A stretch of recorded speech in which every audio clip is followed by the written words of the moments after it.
Tushda xontaxta ko'rishning ta'birlari.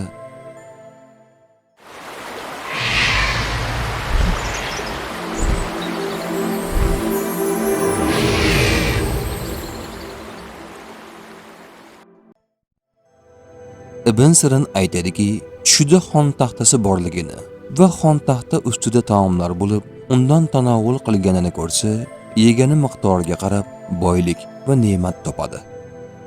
Kirmoniy aytadiki, tushdagi bezatilgan xontaxta yaxshidir.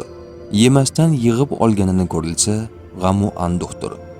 Tushda ko'p taom yeyish umrning uzoq bo'lishiga dalolat qiladi.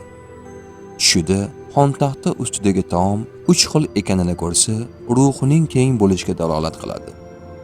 Ba'zilarning ta'kidlashlaricha, izzat, obro' hamda shodlik bo'ladi. Ja'far Sodiq aytadilarki, tushda xontaxtani ko'rish 5 narsaga dalildir. Mol va ne'matga, aziz odamga, kuch-quvvatga, ishlarning izga tushishiga va izzat va xurramchilikka.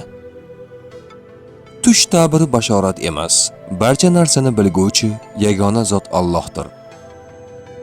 Ko'rgan tushlaringiz ta'birini bilmoqchimisiz? Unda kanalimizga obuna bo'ling.